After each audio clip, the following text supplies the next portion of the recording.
ठीक। जय Jinendra sorry late हो गया, वो गुलाब की पंखुड़ी एक अलग कर रहा था मैं। अच्छा, ओके। आपके बहुत सारे जनाले का गुलाब थे, आमना बहुत क्या है? जल्दी जल्दी।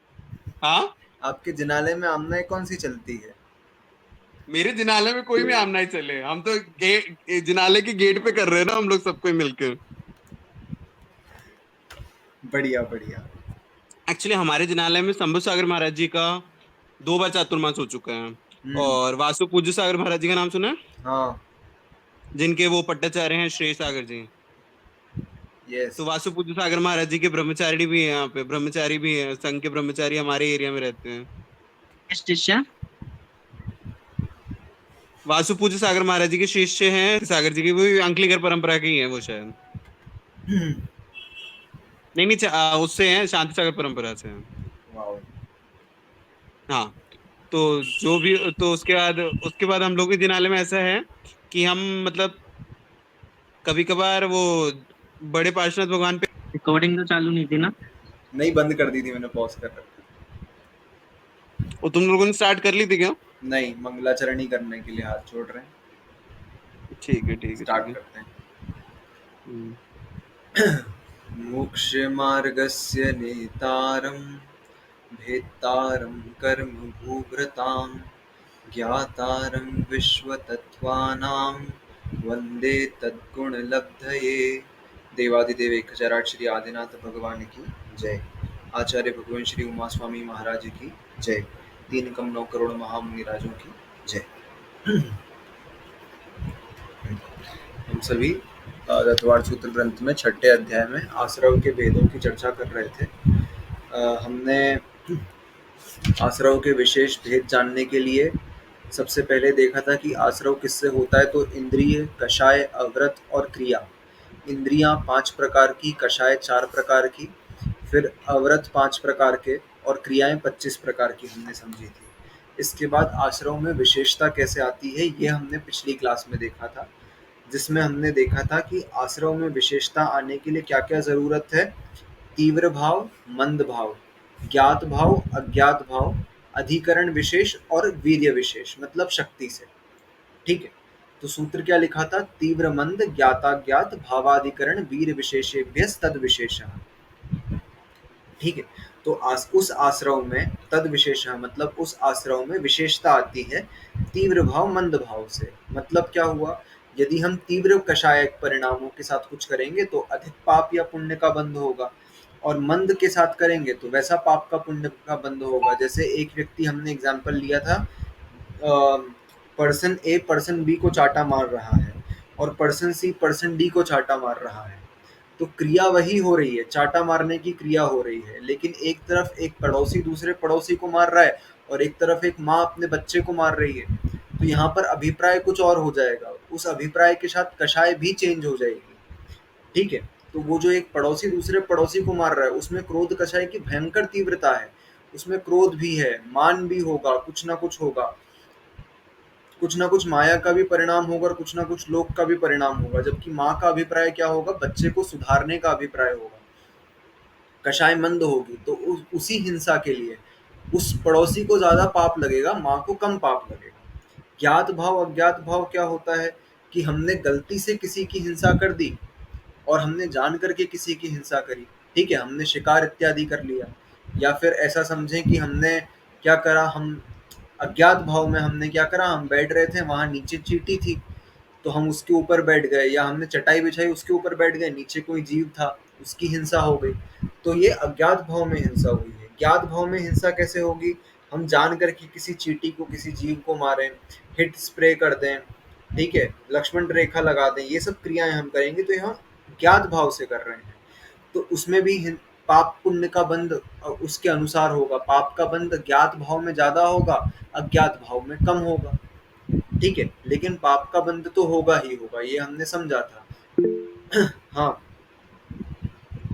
मतलब वो नहीं कह रहा, जैसे मैं नहीं जलाता हूँ लेकिन फिर भी जैसे मोर्टिन जो होता है वो अपनी रक्षा करने के लिए तो होता है एक तरीके से, जो मच्छर वगैरह काटते हैं, डेंगू वगैरह भी हो सकता है, तो हाँ, फिर तो ऐसे यूज नहीं कर सकते? हम हमारी रक्षा के लिए करना है हमको, तो बहुत सारे उपकरण आते हैं। ओडोमोस है, ओडोमोस लगाओ, उससे सिर्फ हमारी रक्षा होगी और किसी की हिंसा भी नहीं होगी।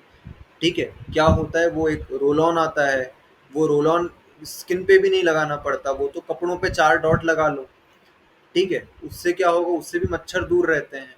लेकिन हम हमारी रक्षा के चक्कर में 700-800 मच्छर ऐसे ही मरे पड़े रहे, तो वो बहुत ज़्यादा हिंसा का भाव हो जाएगा, ठीक है। तो वो हमारी रक्षा के साथ बहुत बहुहिंसा है, वो बहुत ज़्यादा, ठीक है, तो इसीलिए नहीं करना चाहिए। फिर अगला अधिकरण विशेष और वीर्य विशेष। अधिकरण विशेष किसे कहते हैं वो आगे सूत्रों में आएगा। 2 प्रकार के अधिकरण बस नाम जाने थे हमने कि जीव अधिकरण और अजीवाधिकरण। फिर शक्ति विशेष से भी आश्रम में विशेषता आती है। कैसे? कि शक्ति के अनुसार ही हम पाप कर सकते हैं। जैसे हमने समझा था कि हमारा जो सहनन है, उस सहनन में हम इतना पाप कर ही नहीं सकते कि हम तीसरे नरक से नीचे जा पाए, ठीक है। तीसरे नरक से नीचे जाने के लिए सहनन अच्छे मतलब ऊपर वाले होना जरूरी है। और सिमिलरली फॉर पुण्य, पुण्य भी अच्छा करना है तो उसके लिए भी शक्ति चाहिए। हम अभी इतना पुण्य कर ही नहीं सकते कि हम 8वें स्वर्ग से ऊपर जा पाए। कितनी भी हम व्रत अंगीकार कर लें, संयम अंगीकार कर लें, अच्छी क्रियाएं कर लें, तो भी ऐसा नहीं होगा, ठीक है। तो ये कुछ क्रियाएं शक्ति विशेष से भी आश्रव में विशेषता आती है।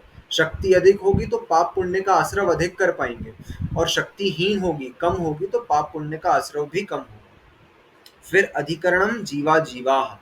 अधिकरण 2 प्रकार का होता है, जीवाधिकरण और अजीवाधिकरण, ठीक है। अब जीवाधिकरण क्या होता है? जब जीव की कषायों के निमित्त से ही कर्मों का आश्रव हो, मात्र कषायों के निमित्त से, तो वो जीवाधिकरण कहलाएगा। और अजीवाधिकरण क्या होता है? जब जीव की कषायों के साथ साथ निमित्त कोई पुद्गल बन रहा है, जीव की कषाय तो रहेंगी ही साथ में, लेकिन निमित्त उसमें कोई पुद्गल बन जाए अगर, या अजीव बन जाए अगर, तो वो अजीवाधिकरण कहलाएगा। इसको आज अपन 2 सूत्रों के माध्यम से बहुत डिटेल में समझेंगे क्या क्या होता है, ठीक है। यहाँ तक अपन ने पिछली क्लास में देखा था। सभी को पिछला जितना पढ़ा है सभी को क्लियर है ना?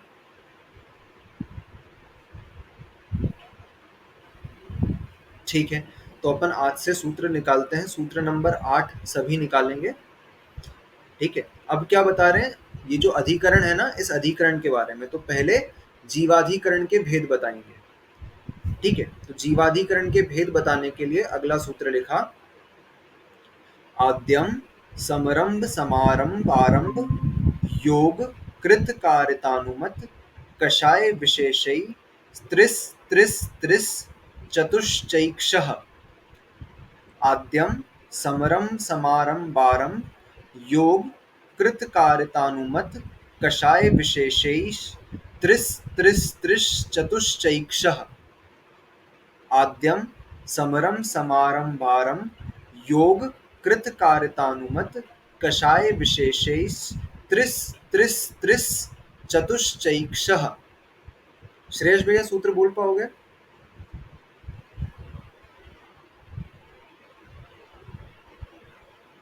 एक सेकंड यार, पीडीएफ खुली नहीं है। आराम से आराम से। हाँ 1 मिनट बस, ओपन क्यों नहीं हो रही है?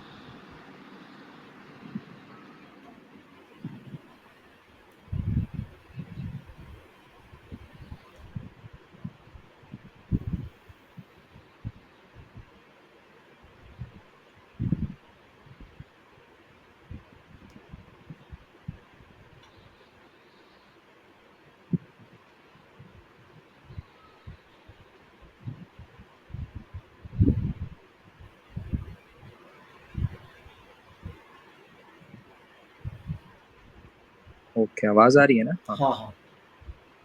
हाँ एक सेकंड। आद्यम समरंभ समारंभा रंभ योगकृत कारितानु मत कषाय विशेषस त्रिस त्रिस त्रिश चतुश्चैकशः। ठीक है। अब आद्यम, आद्यम मतलब पहले वाला, पहले वाला मतलब ऊपर वाले सूत्र में पहला क्या था? जीवाधिकरण। तो जीवाधिकरण के भेद बता रहे हैं, ठीक है। सबसे पहले लिखा समरंभ, फिर समारंभ, फिर आरंभ, ठीक है। समरंभ समारंभ आरंभ, फिर आगे क्या लिखा? योग, ठीक है, दूसरा हो गया योग। फिर कृत, कारित और अनुमत यानी कि अनुमोदना, और फिर कषाय विशेष, ठीक है। फिर इसके बाद क्या करना है, इसके भेद बता रहे हैं। त्रिस त्रिस त्रिस चतुश्चैक्षः। ठीक है, सबसे पहले समरंभ समारंभ आरंभ, तो ये त्रिस 3 हो गए। ठीक है, फिर पहला त्रिस हो गया, दूसरा त्रिस योग के लिए लेना है, तो मन योग, वचन योग, काय योग। ठीक है, दूसरा त्रिस मतलब 3 ये हो गए। फिर कृत कारित अनुमत, अगला त्रिस ये इन तीनों के लिए हो गया। फिर चतुश्चैक्षः और 4 कषाय, तो चतुष उसके लिए हो गया, और चैक्षः मतलब इनको आपस में मिलाना है। ठीक है, इनके साथ एक एक भंग बनाना है अपने को। कैसे? तो इनको आप कितने भंग बनेंगे कुल देखना। सबसे पहले समरंभ समारंभ आरंभ, फिर मन वचन काय, फिर कृत कारित अनुमोदना, फिर ये सारी चीजें क्रोध कषाय के वशीभूत होकर के, मान कषाय के वशीभूत होकर के, माया कषाय के वशीभूत होकर के, और लोभ कषाय के वशीभूत होकर के। एक एक को समझते हैं अपन। ठीक है, अपन पहले समझें कि ये चीजें होती क्या है। सबसे पहले समझेंगे समरंभ। समरंभ क्या होता है? तो हम किसी चीज का मन में संकल्प कर लें। ठीक है, हमने संकल्प कर लिया किसी चीज का, तो वो कहलाएगा समरंभ, है ना। जैसे मुझे इस साल शिखरजी जाना है, ये मैंने मन में संकल्प किया, तो वो कहलाएगा समरंभ। अब उसके लिए मैं तैयारियां करना चालू कर दूं। ठीक है, उसके लिए व्यवस्थाएं जुटाना चालू कर दूं, ट्रेन का टिकट करवाऊं, सामान इकट्ठा करने लगूं, कपड़े इत्यादि खरीद के ले आऊं, बैग जमाने लग जाऊं। ठीक है, तो उसके लिए चीजें इकट्ठी करना, उसके लिए व्यवस्थाएं करना, ये कहलाएगा समारंभ। अब आरंभ मतलब मैं ट्रेन में बैठ जाऊं और निकल जाऊं, तो वो एक्चुअल जब क्रिया चालू हो जाए तो वो कहलाएगा आरंभ। जैसे माँ ने सोचा कि मुझे खाना बनाना है, तो ये कहलाएगा समरंभ। अब खाना बनाने के लिए उनने सब्जियां जो निकालनी थी वो निकाल ली। ठीक है, सब्जी सुधारने के लिए चाकू निकाल लिया। ठीक है, आटा निकाल लिया, रोटी बनाने के लिए तवा निकाल लिया, घी निकाल लिया, सारी सामग्री तैयारियां करना चालू कर दी, ये कहलाएगा समारंभ। और फिर सब्जी सुधारने लगे, आटा लगा करके रोटियां बनाने लगे, तो वो जो क्रिया होने लग गई, ठीक है, वो जो एक्चुअल जिस क्रिया का हमने संकल्प लिया था वो क्रिया हम करने लगे, तो वो कहलाएगा आरंभ। ये तीनों चीजें समझ में आई सभी को? समरंभ समारंभ आरंभ।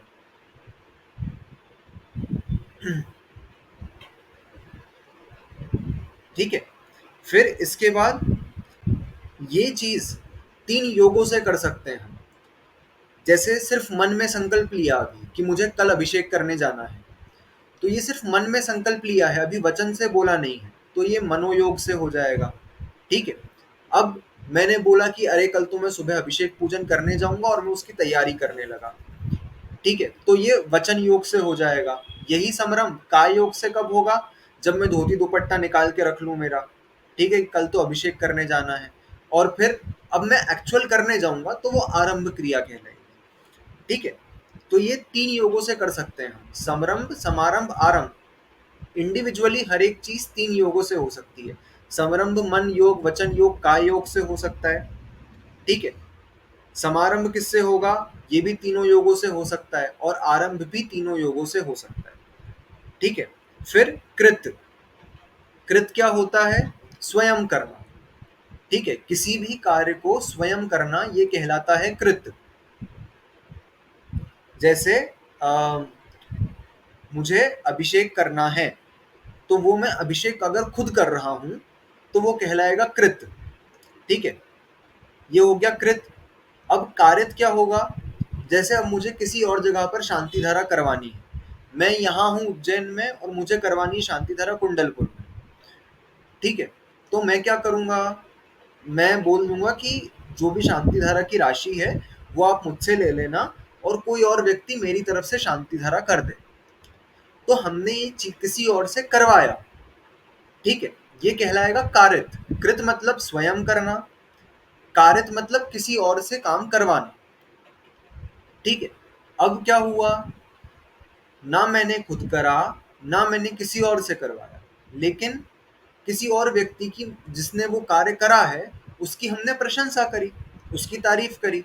जैसे किसी व्यक्ति ने चौका लगाया बाहर जाकर के, तो ना वो चौका मैंने लगाया, ना मैंने अपना बोल करके उससे लगवाया, ठीक है, वो उसने खुद लगाया अपनी मर्जी से। मैंने मात्र क्या करा, अरे भैया तुम तो बहुत गुरु सेवा करते हो और तुम तो विहार में चौका लगाते हो, तुम तो बहुत पुण्यशाली हो, करके हमने उसकी प्रशंसा कर दी, ठीक है। तो ये कहलाएगा अनुमोदना करना। ये होता है कृत। कृत मतलब स्वयं करना, कारित मतलब स्वयं ना कर करके किसी और से करवाना। और ना हमने स्वयं करा, ना हमने किसी और से करवाया, लेकिन किसी और व्यक्ति ने करा था तो हमने उसकी अनुमोदना कर दी, ये कहलाएगा अनुमोदन, ठीक है। अब ये सारी चीजें क्रोध कषाय के वशीभूत होकर के करी जा सकती हैं, मान कषाय के वशीभूत होकर के करी जा सकती हैं, माया और लोभ कषाय के वशीभूत होकर के करी जा सकती हैं, ठीक है। जैसे क्रोध कषाय के वशीभूत होकर के कैसे करेंगे, किसी फलाने व्यक्ति ने ज्ञान दिया कि भैया हमको तो भगवान के चरण स्पर्श नहीं करने चाहिए, ठीक है, ये अच्छी क्रिया नहीं है, तो हम अगले दिन जानबूझ करके गुस्सा करके जाएंगे कि अब तो तूने मना करा था ना, अब तो मैं करूंगा, ठीक है। अब किसी ने बोला कि धोती दुपट्टा ऐसे नहीं बांधना, तो हम ऐसे ही बांध के क्रोध कषाय के वशीभूत होकर के कर रहे हैं। किसी ने बोला कि तुम अभिषेक नहीं करना, ठीक है, या मंदिर की जैसी व्यवस्था है तो इतने समय बाद, सपोज 10 बजे बाद अभिषेक नहीं करना, ठीक है, 10 बजे तक अभिषेक होगा, उसके बाद नहीं होगा। अब कोई व्यक्ति बेचारा कर रहा था और 10 के उसको 10:05 हो गए, और यहाँ पर कोई क्या करने लग गया, जो व्यवस्थापक रहते हैं या पुजारी रहते हैं वो चिड़चिड़ करने लग गए 5 मिनट की देरी से। अब वो व्यक्ति जो अभिषेक कर रहा था वो अब गुस्से में आकर के कि अब तो तूने 10:05 पे बोला, अब मैं 10:30 पे आकर के अभिषेक करके बताऊंगा तुझे, तो हम क्रिया वही कर रहे हैं, ठीक है, लेकिन किसकी कषाय के वशीभूत हो गया, ये क्रोध कषाय के वशीभूत होकर के हो गया। फिर मान कषाय के वशीभूत, कि फलाने व्यक्ति ने बोल दिया था कि भैया तू तो करता ही नहीं है, देख मैं तो रोज करता हूँ, ठीक है, तो अब हम, अरे तुम कैसे रोज कर रहे हो, मैं भी रोज करने जाऊंगा, ठीक है, रोज इसी को क्यों अभिषेक करने का मौका मिलता है, कि रोज इसी को शांति धारा करने का पहले क्यों मौका मिलता है, मेरे को भी पहले करनी है। ये माया मान कषाय के वशीभूत होकर के हो गया। माया कषाय के, किसी को छल कपट करके कि भाई उसको किसी और काम के लिए भेज दिया और हमने कर ली उतनी देर में, ठीक है, ये माया कषाय। और लोभ कषाय के वशीभूत होकर के कि हम अगर मन में सोचें कि शांति धारा करने से सुंदर रूप मिलेगा, संपत्ति मिलेगी, धन की प्राप्ति होगी, वैभव बढ़ेगा, तो ये हम लोभ कषाय के वशीभूत होकर के कर रहे हैं। तो ये सारी जो क्रियाएं हैं, ये हमने क्या एग्जाम्पल लिया है, अभिषेक, शांति धारा और पुण्य क्रियाओं का एग्जाम्पल लिया। इसी में हम पाप क्रियाओं का भी एग्जाम्पल ले सकते हैं, ठीक है। पाप क्रियाओं का एग्जाम्पल क्या होगा, कि हम कुछ काम कर रहे हैं, जैसे रोटी बना रहे हैं, तो ये आरंभ की क्रिया है और इसमें पाप का आश्रव होता है, ठीक है, आरंभी हिंसा कहलाती है ये सारी। तो यही हम खुद करें अथवा किसी और से बोल करके करवाएं, अथवा जो कर रहा है उसकी अनुमोदना करें, ठीक है, और यही हम चारों कषाय से वशीभूत होकर के करें, तो ये इस प्रकार की क्रिया हो जाएगी। जैसे हम किसी को दुकान में लेन देन की सामग्री देनी है, तो अब जैसे कोई व्यक्ति है वो सिगरेट पीता तो नहीं है लेकिन वो बेच रहा है, ठीक है, तो वो गुटखा खाता नहीं है लेकिन वो बेच रहा है, तो इस प्रकार की क्रियाएं हम क्या कर रहे हैं कि उसमें कारित भी हो रहा है, अनुमोदना भी हो रही है, और लोभ कषाय के वशीभूत हो रही है कि उससे धन की प्राप्ति होगी, ठीक है। तो ये इस प्रकार से जीव अधिकरण की, ये जीव की कषायों के वशीभूत होकर के कर रहे हैं। अब इसमें क्या लिखा था, एक वर्ड चैक्षः, मतलब इनको आपस में मिलाना है। अब आपस में मिला के भंग बनेंगे। कितने भंग बनेंगे, तो देखो समरंभ, समारंभ, आरंभ, ये 3 हैं, ठीक है। अब 3 को 3 योगों में मिलाएंगे तो कितने बन जाएंगे, 3 3 9, ठीक है। फिर 3 को, ये जो 9 बने, अब इनको काय में मिलाना है, कृत, कारित और अनुमोदना, तो 9 3 27, ठीक है। फिर इसके बाद क्या होगा, ये 27 क्रियाएं 4 कषाय के वशीभूत होकर के, तो कैसा हो जाएगा, 27 इंटू 4 टोटल हो जाएगी 108। तो जीवाधिकरण के कुल कितने भेद हो गए, 108। बना के देखते हैं अपन, ठीक है, ये अपन ने सिर्फ समझा, अभी अपन बना के देखते हैं। सबसे पहले पकड़ो समरंभ, ठीक है, इसके भंग बना के देखेंगे। समरंभ, फिर योग में से लो मन योग, फिर कृत कारित अनुमोदना में से कृत लो, ठीक है, और फिर एक कषाय लो क्रोध। तो भंग क्या बना? पहला समरंभ, मन योग, कृत, क्रोध। फिर अब एक एक करके कषाय चेंज करो। समरंभ, मन, कृत, फिर कौन सी कषाय? मान, फिर समरंभ, कृत, मन और माया, फिर समरंभ, कृत, मन और लोभ, ठीक है। अब चारों कषाय हो गई। अब कृत के बाद मतलब कषाय के बाद क्या करो? कृत को चेंज करो। कृत के बाद हो जाएगा कारित। तो समरंभ, मन, कारित, क्रोध, समरंभ, मन, कारित, माया, समरंभ, मन, कारित, मान, माया और फिर लोभ, ठीक है। फिर इसके बाद क्या होगा? कारित भी हो गया, अनुमोदना लो। समरंभ, मन, अनुमोदना और क्रोध, समरंभ, मन, अनुमोदना, मान, समरंभ, मन, अनुमोदना, माया और समरंभ, मन, अनुमोदना, लोभ। एक मिनट,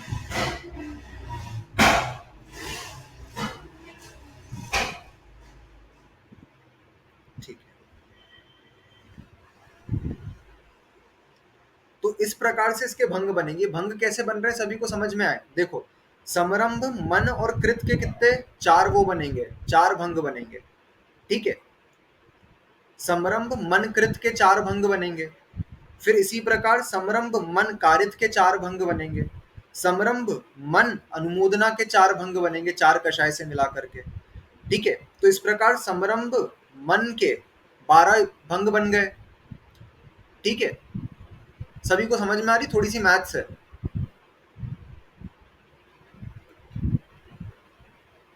समरंभ मन के 12 भंग बन गए, ठीक है। अब समरंभ मन के बाद इसी प्रकार से समरंभ मन के 12 भंग बनेंगे, तो समरंभ वचन के भी 12 भंग बनेंगे और समरंभ काय के भी 12 भंग बनेंगे, ठीक है। तो कुल 36 भंग बन गए,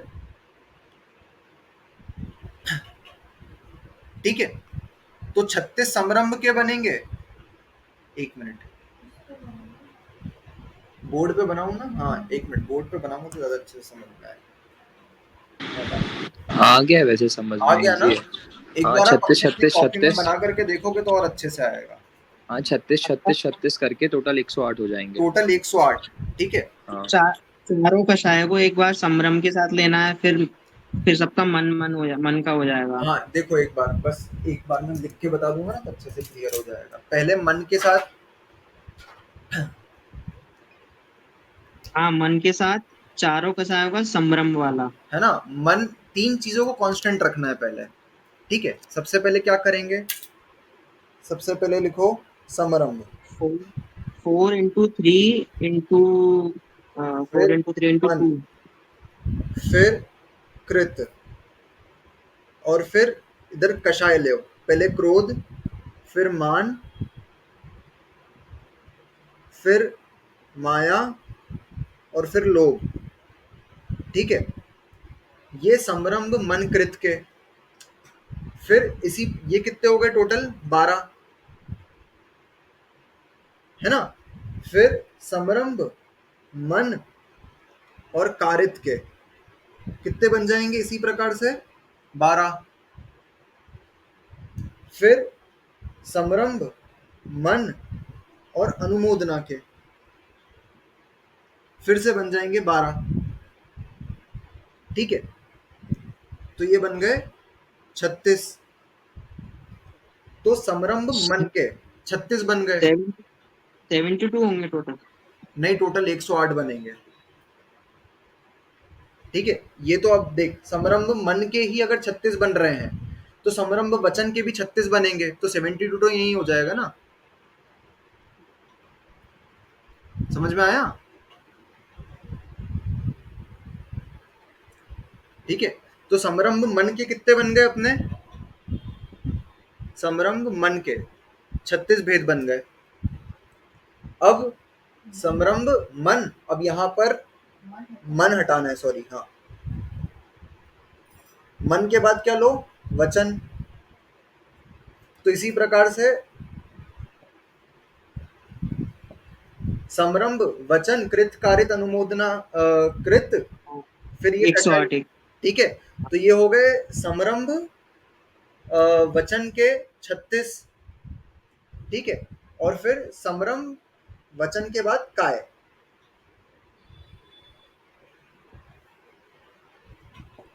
काय किस प्रकार से भेद बनेंगे? तो समरंभ काय के कितने बन जाएंगे? 36। अब समरंभ के कितने बन रहे हैं टोटल?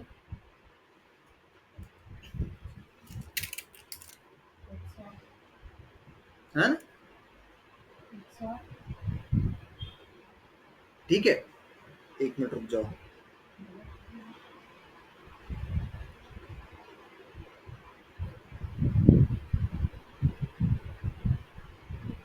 हाँ, तो इसी प्रकार से टोटल 108 क्यों बन रहे हैं ये? 108 ही बनेंगे ना, ठीक अरे तो है। सॉरी, ये तो 4 बन रहे हैं ना अपन, इसको 12 क्यों गिन रहे हैं अपन? 4, 4 और 4, तो ये टोटल 12 बनेंगे, हाँ है ना? तो ये एग्जैक्टली 12 फिर ऐसे एक्चुअली वो समरंभ मन के इस प्रकार से बनेंगे। आप एक साथ पहले बोल ही रहे हो ना, समरंभ मन, हाँ, फिर उसके आगे 3 चीज लग रही है, तो 3 ऐसे चीजें लग रही है, हाँ। हाँ, ऐसे वो 12 होंगे, इस 12 प्रकार 12 से 12 36, तो हाँ, तो तीनों के मिला के 108। समारंभ के 36 बनेंगे इस प्रकार से, फिर समारंभ के 36 बनेंगे और आरंभ के 36 बनेंगे। तो इस प्रकार से कुल जीवाधिकरण के 108 भेद बनेंगे। ठीक है, अपन क्या करते हैं, जैसे एक को समझो, फिर उसका एग्जाम्पल लेके देखेंगे आगे। जैसे अपन समझते हैं कोई सा भी एक, अपन ने लिया समारंभ और रैंडमली कोई सा भी चूज करते हैं अपन, फिर उसका एग्जाम्पल सोचेंगे। समारंभ समारंभ काय, कारित और क्रोध। ठीक है, तो समारंभ मतलब किसी से काम की तैयारी करना, तो अपन शरीर से तैयारी करें और किसी से तैयारी करवाएं और क्रोध कषाय के वशीभूत होकर के तैयारी कराएं। तो इसका एग्जाम्पल सोचें अगर अपन, कैसा होगा इसका एग्जाम्पल की सामग्री जुटा रहे हैं अपन। हाँ,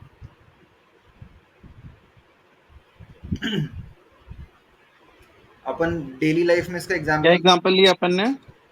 समारंभ काय, कारित और क्रोध का।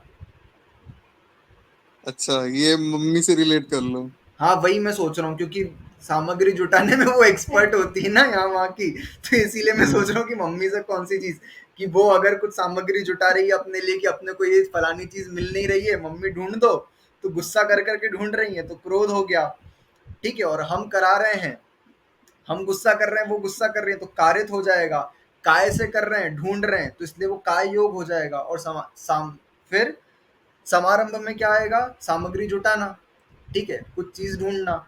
इस प्रकार से हर भंग का कुछ ना कुछ एग्जाम्पल बनता जाएगा। अपन जैसे कुछ 10-1 मिनट का इस सूत्र को रिवाइज करने का अगर सोचें, अथवा कुछ 10 मिनट के लिए ध्यान में बैठे, सामयिक इत्यादि क्रिया में बैठे, तो इस प्रकार से अपन एक एक भंग का कुछ कुछ एग्जाम्पल निकाल सकते हैं। तो अपन क्या देखेंगे कि 24 घंटे में दिन भर यही इन 108 भंगों में से कुछ ना कुछ क्रिया हमारी चल ही रही है, निरंतर चल रही है।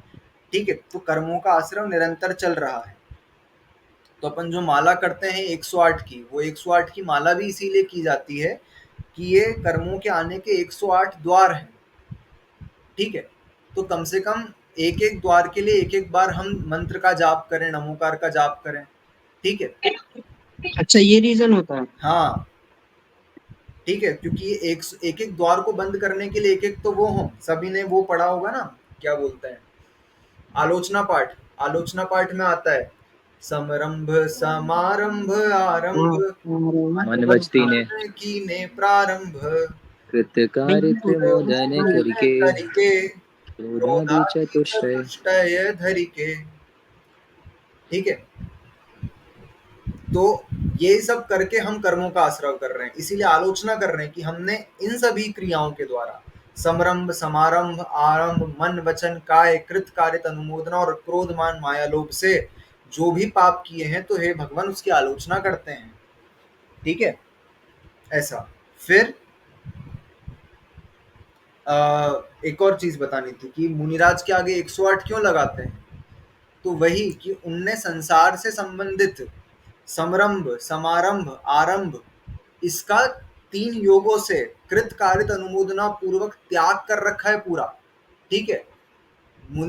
मुनिराज को, एक मुनि को कभी भी पाप का आश्रव होता ही नहीं है। ये 108 द्वार उनके पूरे के पूरे बंद हैं, ठीक है। गुण का भी हिसाब होता है वो, कि उनके गुण अगर गिने जाएं कि वो 22%, तो एक रीजन गुणों का बनता है और एक रीजन ये बनता है कि उनके कर्मों के 108 द्वार जो ये होते हैं उससे उनको आश्रव हो ही नहीं रहा है, उनका इस सबसे संपूर्णतः त्याग है, ठीक है।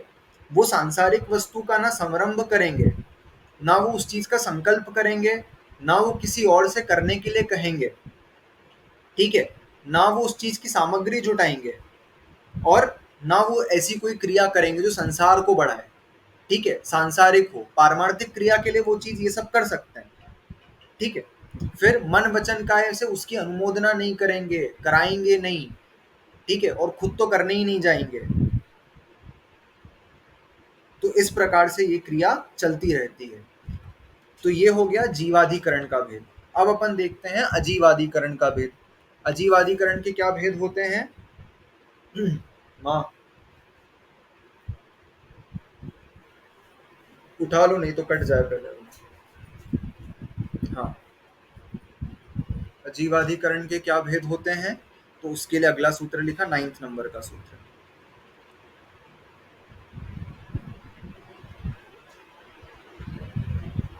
इधर दे दो।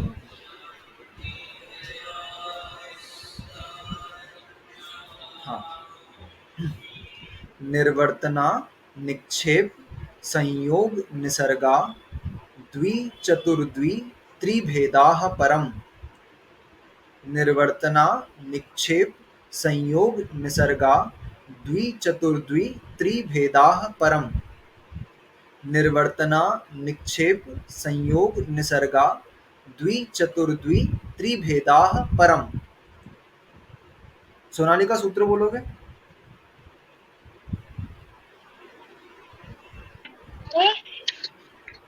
निर्वर्तना, निक्षेप, संयोग, निसर्गा, द्वि चतुर्द्वि त्रिभेदा परम। ठीक है, सूत्र में क्या लिखा? परम। परम मतलब बाद वाले का। पहले लिखा था, अभी पहले वाले सूत्र में आद्यम था, आद्यम मतलब जीवाधिकरण, पहले वाले का। इधर लिखा है परम, परम मतलब बाद वाले का। तो अजीवाधिकरण के भेद बता रहे हैं। तो अजीवाधिकरण के पहले भेद क्या बताए? 4 भेद हैं। पहले निर्वर्तना, सूत्र को देखना, निर्वर्तना। दूसरा भेद है निक्षेप, ठीक है। तीसरा संयोग, और चौथा निसर्ग, ठीक है। पहला भेद क्या हो गया? निर्वर्तना, दूसरा निक्षेप, तीसरा संयोग, और चौथा निसर्ग, ठीक है। अब इसके उत्तर भेद करेंगे अपन। तो निर्वर्तना के उत्तर भेद होंगे 2, निक्षेप के उत्तर भेद होंगे 4, संयोग के उत्तर भेद होंगे 2, और निसर्ग के उत्तर भेद होंगे 3। तो कुल कितने भेद हो गए? 11, ठीक है। कुल भेद हो गए 11। तो अजीवाधिकरण के भेद कितने हो गए? 11। जैसे जीवाधिकरण के 108 भेद बने थे, वैसे अजीवाधिकरण के 11 भेद बने। सबसे पहला भेद क्या होगा? निर्वर्तना। निर्वर्तना का मतलब होता है रचना करना, ठीक है, रचना। जैसे अपन ने एक सूत्र देखा था, निर्वृत्ति उपकरणे द्रव्येंद्रियम, तो वो किसके विषय में था? द्रव्येंद्री की रक्षा करने के विषय में, रचना करने के विषय में, ठीक है। द्रव्येंद्री की रचना किस प्रकार से होती है, तो यहीं पर निर्वर्तना का यही मतलब है, रचना होना, ठीक है। अब इसके 2 भेद हो गए, एक होता है मूल गुण निर्वर्तना और एक होता है उत्तर गुण निर्वर्तना, ठीक है। अब अपन ने क्या देखे थे? मूल गुण उत्तर गुण तो अपन ने मुनिराजों के समझे हैं। मूल गुण क्या होते हैं मुनियों के? 28 मूल गुण होते हैं, 5 महाव्रत होते हैं, 5 समिति, 5 इंद्रिय विजय, 6 आवश्यक और 7 अन्य शेष गुण। और उत्तर गुण बहुत सारे होते हैं, 22 परिचय होते हैं, 12 भावना होती है, 16 कारण भावना होती है। लेकिन यहाँ पर वो मूल गुण उत्तर गुण नहीं लेना। यहाँ पर मूल गुण मतलब क्या होगा, शरीर इत्यादि की रचना होना। ठीक है, किसकी रचना होना, शरीर की रचना होना। वचन वर्गणा मतलब भाषा रूप होना, वचन योग की रचना होना। ठीक है, तो शरीर, वचन योग, मन, श्वासोश्वास। ठीक है, शरीर, वचन योग, मन और श्वासोश्वास, इनकी रचना होने को कैसे होती है रचना, तो अपन एक गति से दूसरी गति में जाते हैं, फिर पर्याप्तियां पूरी करते हैं, और फिर पर्याप्तियां पूरी करके हम आहार वर्गणाओं को इकट्ठा करके शरीर के योग्य पुद्गल वर्गणाओं को इकट्ठा करके शरीर की रचना करते हैं, तो वो कहलाती है मूल गुण निर्वर्तना। ठीक है, वो होने में जो कर्मों का आश्रय हुआ वो कहलाएगा मूल गुण निर्वर्तना के अंतर्गत आएगा। ठीक है, किसमें, शरीर की रचना, मन की रचना, वचन की रचना और श्वासोश्वास, श्वास और उच्छ्वास। ठीक है, इसकी रचना होने में, और जीवन पर्यंत ये चलता रहता है। ऐसा नहीं कि सिर्फ उत्पत्ति के समय हुआ, जीवन पर्यंत ये चीज चलती रहेगी। कैसे चलती रहेगी, तो जीवन पर्यंत चलने के लिए क्या होगा जो हम प्रति समय आहार वर्गणाओं को ग्रहण कर रहे हैं, मैंने सभी प्रकार के आहार बताए थे, एक मानसिक आहार, एक कवलाहार, एक लेपाहार। ठीक है, तो एक आहार प्रकार का एक बताया था कि प्रति समय जो आहार वर्गणाओं को ग्रहण कर रहे हैं, ठीक है, वो नौकर्म आहार कहलाता है या कर्म आहार कहलाता है। नौकर्म वर्गणाओं को ग्रहण कर रहे हैं, जो शरीर की मेंटेन करती है, शरीर को जैसा दिख रहा है वो पुद्गल वर्गणाएं आ रही हैं और शरीर को उसी अवस्था में बनाए हुए हैं। ठीक है, तो ये जो है ये होता है मूल गुण निर्वर्तना।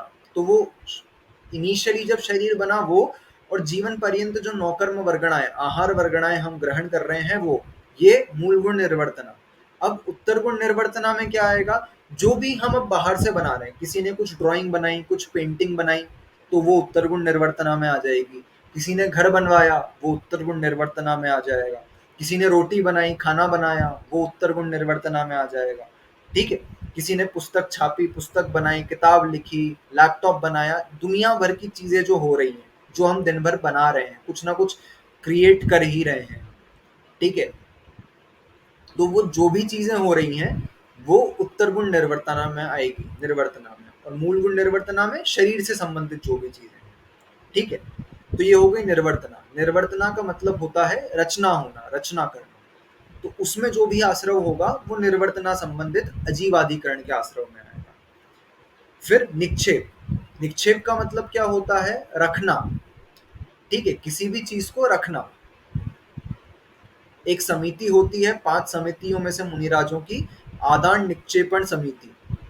ठीक है, तो आदान मतलब लेना, निक्षेप मतलब रखना, और उसको यत्नाचार पूर्वक, जैसे मुनिराज क्या करेंगे, जिनवाणी उठाएंगे तो जिनवाणी उठाने से पहले जिनवाणी पे पिछी से मार्जन करेंगे, फिर जिनवाणी उठाएंगे और फिर टेबल पर रखेंगे तो उससे पहले पिछी से मार्जन करेंगे। ठीक है, तो आदान करते समय समिति मतलब क्या, कि उसको संभल करके करना। ठीक है, तो उठाते समय करना, रखते समय करना। अपन पढ़ेंगे यहाँ रखते समय, उसको कहेंगे निक्षेप। ये निक्षेप 4 प्रकार का होता है। सबसे पहले अप्रत्यवेक्षित। क्या आएगा, अप्रत्यवेक्षित। अप्रत्यवेक्षित मतलब बिना देखे करना, जो हम यूजुअली करते हैं। ठीक है, यहाँ से उठाया, यहाँ पटका, वहां से उठाया, वहां पटका, बिना देखे, बिना शोधे, बिना जाने किसकी हिंसा हो रही है, कौन जीव नीचे आ रहा है, क्या हो रहा है, कुछ भी हम विवेक ना रख करके अगर हम करते हैं तो ये क्या कहलाएगा, अप्रत्यवेक्षित निक्षेप। ठीक है, हमको ज्ञान ही नहीं है कि क्या जीव नीचे आ रहे हैं, किसकी हिंसा हो रही है, नहीं भी आ रहे हैं तो पाप तो उतना ही लग जाएगा, क्योंकि असावधानी पूर्वक किया गया कार्य है। फिर अगला दुप्रमिष्ट। दुप्रमिष्ट मतलब दुष्टता पूर्वक करना। ठीक है, दुप्रमिष्ट दुष्टता पूर्वक करना, जान करके हिंसा करने के लिए किसी चीज को पटकना। फलानी चीज थी, नीचे कीड़ा था, जान करके दुष्टता पूर्वक हमने पटका उसको। ठीक है, कि हिंसा हो जाए। अप्रत्यवेक्षित में तो फिर भी कि हमने जान करके दुष्टता पूर्वक हिंसा के प्रयोजन से नहीं रखा, इतना तो हमने थोड़ी बहुत वो करी कि बिना देखे कर लिया हमने, थोड़ा सा केयरलेस थे हम वो करने के लिए। ठीक है, लेकिन दुष्टता पूर्वक नहीं करा हमने। दुप्रमिष्ट में क्या होगा कि हम दुष्टता पूर्वक ही किसी चीज को रखें, ठीक है, धड़ाम से बैठ जाएं, कोई ध्यान नहीं दें, कुछ रखा है जानबूझ करके जीव चल रहा है उसी के ऊपर से चप्पल रख के निकल जाएं, तो ये दुप्रमिष्ट। फिर सहसा, सहसा मतलब अचानक कर देना, अचानक कोई चीज रख देना, ठीक है। कई बार कितना होता है कि अपन कोई किताब इत्यादि खोलें और किसी से ली हुई किताब है या कुछ है या हमारी होती है कई बार, तो हम खोल रहे हैं और बीच में एक मच्छर या मक्खी पड़ी हुई है उसमें, ठीक है, सबके साथ हुआ है, ऐसा होता ही होता है। तो हमने क्या करा, बिल्कुल जल्दी में अचानक से ऐसा कर दिया। नहीं तो मक्खी मच्छर इन लोगों का सेंसिटिविटी इतनी ज्यादा होती है, रिएक्शन टाइम इतना कम होता है इनका कि ये जरा सी मूवमेंट को भी सेंस करके उड़ जाते हैं, लेकिन हमने इतना अचानक किया कि वो बेचारा कॉपी के बीच में आ गया या किसी चीज के नीचे आ गया, हमने अचानक से कर दिया, ठीक है। तो अचानक से की हुई जो चीज है वो तो वही होगी ना, शोध पाएंगे नहीं हम अगर अचानक से करेंगे तो, ठीक है। तो अचानक से किसी चीज को रख दिया जाए तो ये कहलाएगा सहसा, सहसा, ठीक है। फिर अनाभोग, अनाभोग मतलब क्या हुआ कि इन सब में तो फिर भी हमने देखा था, एक में तो दुष्टता पूर्वक जानबूझ के करने के लिए देखा था, एक में हमने थोड़ा केयरलेसली करा था, एक में जल्दी से कर दिया, और एक ऐसी जगह जो हमको दिख ही नहीं रही है और वहां सामान रखना है, ठीक है। जैसे मैंने एग्जांपल दिया था कि वो टांड इत्यादि होते हैं, शेल्फ है जो सबसे ऊपर शेल्फ है, उसमें कुछ रखना है अगर, तो अब ना हमारे पास इतनी बड़ी सीढ़ी है, ना हमारे पास कोई स्टूल कुर्सी है जिसमें हम चढ़ भी जाएं अगर स्टूल कुर्सी पे, तो भी वो शेल्फ के कोने में क्या है वो हमको दिखेगा नहीं, ठीक है। तो हम क्या करेंगे, फिर भी वहां पर कोई चीज रख देंगे। तो ऐसी जगह जहां हमको दिख ही नहीं रहा है फिर भी हम सामान रख रहे हैं, ठीक है। और ऐसी जगह पर जनरली क्या होते हैं, बड़े बड़े सामान रखे जाते हैं कि बहुत भारी सी चीज है और बहुत बड़ी है, सूटकेस है बहुत बड़ा है, ठीक है, और बहुत भारी सा कार्टन है और वो बहुत बड़ा है और उसको रखना है, तो वो ऐसी चीज है जनरली सबसे ऊपर वाले शेल्फ पे रखी जाती है सभी के घरों में, ठीक है। तो ये कहलाएगा अनाभोग। तो 4 प्रकार के निक्षेप, अप्रत्यविक्षित, दुप्रमिष्ट, सहसा और अनाभोग, ठीक है। फिर अगला संयोग, संयोग मतलब मिलाना, ठीक है। ये मिलाना दो प्रकार का, दो प्रकार का। सबसे पहला है भक्तपान मिलाना, भक्तपान संयोग, ठीक है। भक्तपान संयोग में क्या होगा, अमर्यादित खाने की वस्तु में मर्यादित खाने की वस्तु को मिला देना, या मर्यादित में अमर्यादित को मिला देना, ठीक है। जैसे अभी चातुर्मास चालू हो जाएगा, तो चातुर्मास में आटे की मर्यादा होती है 3 दिन की, ठीक है। सभी चीजों की मर्यादा 3 दिन की होती है उसमें लगभग लगभग, ठीक है। तो अब क्या हुआ, अब वो 3 दिन का पिसा हुआ आटा हमने पीस के रखा हुआ था, ठीक है, गेहूं पीस करके आटा रखा हुआ था हमने, अब वो आटा हो गया था 4 दिन का, अब हमने नया आटा पीसा, ठीक है। तो वो नया आटा पीसा और कायदे से हमको क्या करना चाहिए था कि वो जो पुराना आटा रखा हुआ था जो अमर्यादित हो गया था उसको अब हटा देना चाहिए था, ठीक है। और फिर जो बर्तन था जिसमें वो रखा था, जो स्टोर करा था जिस उसमें, उसको धोते सुखाते फिर उसमें नया मर्यादित आटा रखते। तो हमने क्या करा, ना हमने हटाया, ठीक है, और ना हमने क्या करा ना बर्तन को अच्छे से साफ करा, चलो हटा भी दिया तो अच्छे से साफ नहीं करा, तो क्या होगा, उसमें अमर्यादित वस्तु थी और उसमें मर्यादित वस्तु को मिला दिया, ठीक है।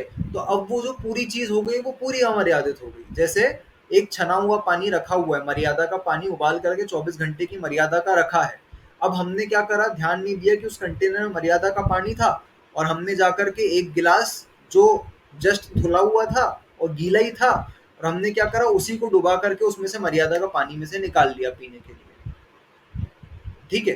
तो अब वो भले एक बूंद जो जस्ट धुले गिलास में थी अमर्यादा की पानी की, वो अब मर्यादा के पानी में मिल गई, तो उससे जो पूरा पानी है वो अमर्यादा का हो जाएगा, ठीक है। जैसे अब क्या करते हैं हम लोग, नहाते समय ठंड के मौसम में गर्म पानी से नहाते हैं, तो गर्म पानी से नहा रहे हैं तो क्या होगा, जो पानी है वो हम क्या करते हैं, रॉड इत्यादि से ज्यादा गर्म कर लेते हैं या गीजर से ज्यादा गर्म कर लेते हैं, फिर उसमें ठंडा पानी मिलाते हैं, ठीक है। फिर क्या होता है कि वो अब देखो जो पानी था वो ठंडा था और ये जो पानी था ये गर्म था, तो ठंडे पानी में शीत योनि के जीव हैं, गर्म पानी में उष्ण योनि के जीव हैं। ठीक है, तो अब इन दोनों को मिलाएंगे तो शीत योनि के जीवों की भी हानि होगी और उष्ण योनि के जीवों की भी हानि होगी। दोनों प्रकार के जीवों की हानि हो रही है, बहुत हानि होती है, बहुत जीव हिंसा होती है इस प्रकार से पानी को मिलाने में। ठीक है, ये हो गया भक्तपान संयोग। सबने सुना है द्विदल। द्विदल क्या होता है? ऐसी दाल इत्यादि जिसके दो भाग हो जाए। ठीक है, दाल वगैरह जिनमें दो भाग हो जाए उसको कहते हैं, उसको द्विदल नहीं कहते। तो वो दाल वगैरह में जब किसका संयोग होता है, दही या छाछ का। ठीक है, ऐसी चीज अनाज जिसके दो भाग हो जाए, उसमें यदि दही या छाछ का संयोग हो, जैसे दही बड़ा वगैरह बना दो तो उसमें दही या छाछ का संयोग हो जाए, कड़ी बना दो, तो बेसन जो, हाँ बेसन दाल है, बेसन दाल है उसमें छाछ मिला दी कड़ी बनाने के लिए। ठीक है, या फिर दही बड़ा बना दिया, तो अब इस वस्तु का, ये जो बनी वस्तु है इसमें जीव नहीं है। ये जो वस्तु है जब ये हमारी लार से संपर्क में आती है, जब हम इसको मुंह में रखते हैं, कड़ी खानी चाहिए, कड़ी में कोई बुराई नहीं है, लेकिन छाछ की कड़ी नहीं खानी चाहिए। जो हम खटाई दही या छाछ से करते हैं वो खटाई अमचूर से करी जाए। और कैसे?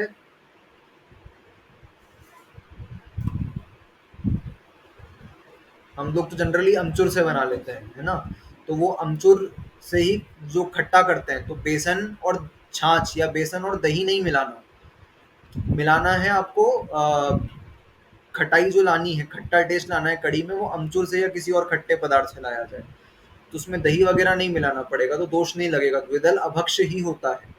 ठीक है, अभक्ष की श्रेणी में आता है वो। तो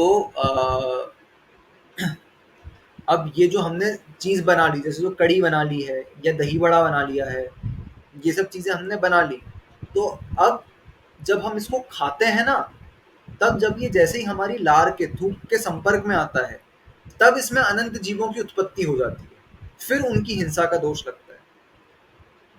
ठीक है, ऐसे बनाने में इनके संयोग में नहीं है, जब इनका संयोग लार से होगा तब जीवों की उत्पत्ति होगी, ये कहलाएगा भक्तमान संयोग। ठीक है, ये हो गया भक्तपान संयोग। फिर आगे उपकरण संयोग। उपकरण संयोग मतलब, जैसे एग्जांपल लें, मुनिराज हैं अगर, तो मुनिराज का कमंडल अगर धूप में रखा है, ठीक है, और मुनिराज थे छांव में, अंदर थे, अब वो बाहर आएंगे अगर कमंडल लेने के लिए, तो उनकी पीछी उनके साथ अंदर थी, कमंडल बाहर धूप में रखा था, तो अब मुनि क्या करेंगे, अपनी ठंडी पीछी से गरम कमंडल का मार्जन नहीं कर सकते। ठीक है, क्योंकि क्या होगा, उस पिच्छी पे थे शीत योनि के जीव, उस कमंडल में है, उस कमंडल के ऊपर उष्ण योनि के जीव, जब इनका आपस में करेंगे तो फिर हिंसा हो जाएगी। ठीक है, तो ये उपकरण संयोग कहलाएगा। हम क्या करते हैं, कोई भी चीज फलानी जगह से उठा करके दूसरी जगह पर ला करके रख दी, अब वो जो पहली वाली जगह पर थी तो उसके एनवायरमेंट के अनुसार उस पे जीव इत्यादि हो गए थे। ठीक है, वो वहां पर निवास करने लग गए थे, अब वहां से उठा करके दूसरे एनवायरमेंट में ले आए तो वहां की कुछ कंडीशंस दूसरी है, तो पहले वाले जो थे वो सारे के सारे मृत्यु को प्राप्त हो जाएंगे, वो जीवों की हिंसा हो जाएगी। ठीक है, तो ये हम भक्तपान संयोग भी निरंतर चलता रहता है हमारे घर में, उपकरण संयोग भी निरंतर चलता रहता है हमारे घर में।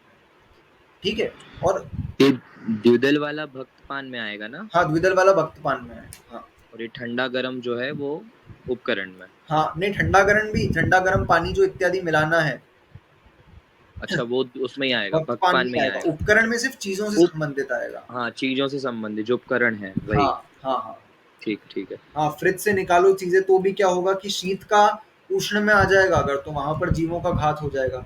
हमारे मुनिराज इतना ध्यान रखते हैं, इतना ध्यान रखते हैं, मतलब इतनी कॉन्शियसनेस उनके मन में कि अगर विहार चल रहा है, ठीक है, तो जीवों के प्रति इतनी करुणा कि अगर जैसे यहाँ से यहाँ जाना है और यहाँ पर धूप थी और यहाँ पर छांव है, ठीक है, तो मुनियों को देखना हमेशा धूप से छांव और छांव से धूप में जाने के पूरे पहले पूरे शरीर का मार्जन करते हैं पिछी से। ठीक है, इतनी जीवों के प्रति करुणा है उनके मन में कि उनके शरीर जब धूप में थे तो धूप में उष्ण योनि के जीव थे, तो अब वो उष्ण योनि के जो जीव थे उनको उष्ण में ही छोड़ के जाएं, अगर हम छाव में लेकर के चले गए तो उनके घात हो जाएगा, उनकी हिंसा हो जाएगी।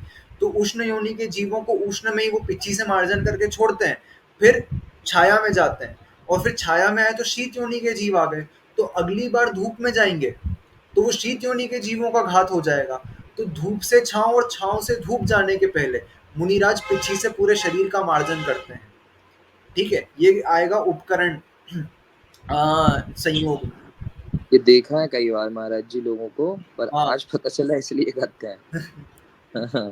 ठीक है, तो ऐसे कभी बिल्डिंग इत्यादि के अंदर जाने के पहले करते हैं। एक मुनिराज, मेरे को नाम तो नहीं पता, लेकिन जब पढ़ा था मैं तब सुनने में आया था कि वो अगर आहार के लिए निकल जाए, ठीक है, तो वो कोशिश करते थे कि जब वो आहार के लिए जा रहे हैं तो अगर धूप में निकले हैं तो पूरे रास्ते धूप में ही चलें, क्योंकि अब आहार के समय तो पिच्छी से कैसे मार्जन, हाथ में पिच्छी कमंडल है, एक हाथ में मुद्रा है, ठीक है, तो वो कैसे करेंगे। तो अगर धूप में निकले हैं तो धूप में ही चलें, छाँव में निकले हैं तो छाँव में ही चलें, फिर अचानक से आ जाए धूप छाँव तो वो बात अलग है।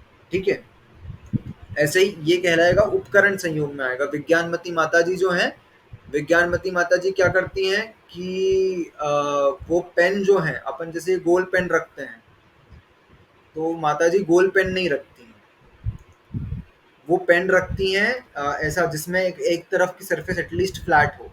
ठीक है, वो कुछ ट्रायंगुलर पेन आते हैं, तो ऐसे पेन जो हैं तो वो क्या करती हैं कि अगर ये वाला पेन एक टेबल पे हमने रख दिया, जैसे ये है, अभी तो ये अटका है, इसमें तो ये लुढ़केगा नहीं, तो अभी जैसे ये रखा है ऐसा कैसा, तो ये लुढ़कना चालू हो जाएगा। तो उनका कहना है कि अगर ये लुढ़क भी रहा है तो जाने कितने जीव हैं जो इसके लुढ़कने से घर्षण के कारण जीव की हानि हो जाएगी, उनकी हिंसा हो जाएगी। ठीक है, तो वो ऐसा पेन रखती है जो अगर एक जगह पे रखा रहे तो वहीं रखा रहे फिर। ठीक है, क्योंकि घर्षण होगा तो न जाने कितने जीवों की हिंसा हो जाएगी, इसलिए वो उस हिंसा से बचने के लिए तो वो हमेशा ऐसे पेन रखती हैं जिसमें एक तरफ की सरफेस फ्लैट हो। तो ये उपकरण संयोग में आएगा। ठीक है, चीजों को कितना संभाल करके हम रख रहे हैं, देख रहे हैं, एक जगह से दूसरी जगह ले जा रहे हैं, तो ये उपकरण संयोग में। फिर निसर्ग में क्या होगा, प्रवर्तना। प्रवर्तना मतलब क्या होता है, मन वचन काय की प्रवृत्ति करना, काय से कुछ चेष्टाएं करना, वचन से कुछ बोलना और मन से कुछ करना, सब विपरीत अर्थ में लेना। काय निसर्ग में आएगा शरीर से कुचेष्टाएं करना। ठीक है, कि हम बुरी चेष्टाएं कर रहे हैं शरीर से, कुशील आदि के सेवन की तरफ जा रहे हैं, तो ये अब्रह्म के सेवन की तरफ जा रहे हैं, ये काय चेष्टा में आएगा, काय कुचेष्टा। वचन से कुचेष्टा करना, अपशब्द कहना, गाली देना, ये सब वचन की निसर्ग। और मन निसर्ग में आएगा, मन में दुष्ट विचार लाना, बुरे विचार लाना, किसी के प्रति कषायक भाव लाना, ये सब आएगा निसर्ग में। ठीक है, तो ये अजीव अधिकरण के कुल इस प्रकार से 11 भेद बनते हैं। अपन ने क्या समझा आज, जीवाधिकरण के 108 भेद समझे, समरंभ समारंभ आरंभ, मन वचन काय कृत कारित अनुमोदना, ये सभी क्रोध कषाय के साथ, मान कषाय के साथ, माया कषाय के साथ और लोभ कषाय के साथ। ठीक है, फिर इसके बाद क्या होगा, अजीवाधिकरण के 11 भेद। निर्वर्तना 2 प्रकार की, मूल गुण निर्वर्तना जो शरीर इत्यादि की रचना हो, उत्तर गुण निर्वर्तना जो बाहर हम सभी रचनाएं कर रहे हैं। फिर निक्षेप 4 प्रकार का, अप्रत्यविक्षित, दुप्रविष्ट, सहसा और अनाभोग। फिर संयोग 2 प्रकार का, भक्तपान संयोग और उपकरण संयोग। और निसर्ग 3 प्रकार का, मन वचन और काय से। ठीक है, तो यहाँ अपना अधिकरण भी आज पूर्ण हो गया। अब कल से जो सूत्र चालू होगा उसमें सबसे पहले आएगा ज्ञानावरण दर्शनावरण कर्म किस कारण से होता है, असाता वेदनी कर्म किस कारण से होता है, दर्शन मोहनीय चारित्र मोहनी किस कारण से होता है। ये अपन कल से अब एक एक कर्म विशेष को समझना चालू करेंगे कि उनके आश्रव के कारण, ये अपन ने जनरलाइज कर दिया कि कर्मों का आश्रव इन कारणों से, इन निमित्तों से होता है। अब एक एक कर्म का कारण किस किस कारण से होता है उसको अपन पढ़ के, कि नीच गोत्र क्यों बांधता है व्यक्ति, उच्च गोत्र का बंध क्यों होता है, कोई व्यक्ति मनुष्य आयु का ही क्यों बंद कर रहा है, कोई देव आयु का ही क्यों बंद कर रहा है। तो अब हर एक कर्म के बारे में विशेष वर्णन आएगा। अभी सामान्य वर्णन अपना यहाँ पर पूर्ण हुआ। ठीक है, आज अपन ने जितना अच्छा है ये अध्याय। बहुत अच्छा है, मतलब सभी हाँ अध्याय ये इंटरेस्टिंग है, बहुत अच्छा। अरे नहीं, 5वां तो मुझे पता ही नहीं चला कब शुरू हुआ कब खत्म हो गया। मतलब एक तो शायद मेरी क्लास छूटी थी, वो अभी तक नहीं हुई है, जिसमें शायद लास्ट में तुमने 11 वाला सूत्र लेके खत्म कर दिया था। अच्छा, हाँ हाँ हाँ, वो आखिरी वाली, हाँ बिल्कुल, हाँ वो मुझे पता ही नहीं चला अभी तक 5th अध्याय हो भी गया। लाइक ऐसा गया है वो। हाँ। और वो मतलब टॉपिक भी ऐसा नहीं था कि जिसको पढ़ने में हाँ, रुचि लाइक बहुत ऐसा ज्यादा कुछ है था नहीं उसमें। हाँ, है ना, तो कुछ इसको स्पेशल था पढ़ने में रुचि ज्यादा नहीं। है। ठीक है, अपन ने जो करा आज, ये अधिकरण विशेष के बारे में अपने वर्णन वर्णन पढ़ा। ये क्लियर है पूरा सभी को? ठीक है, जिनवाणी स्तुति करते हैं अपन, हाथ जोड़ेंगे सभी।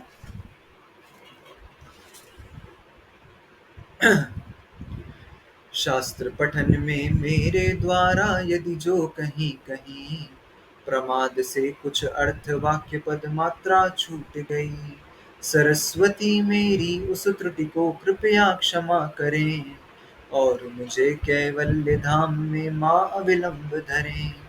वांछित फलदात्री चिंतामणि सदृश मात्र तेरा, वंदन करने वाले मुझको मिले पता मेरा।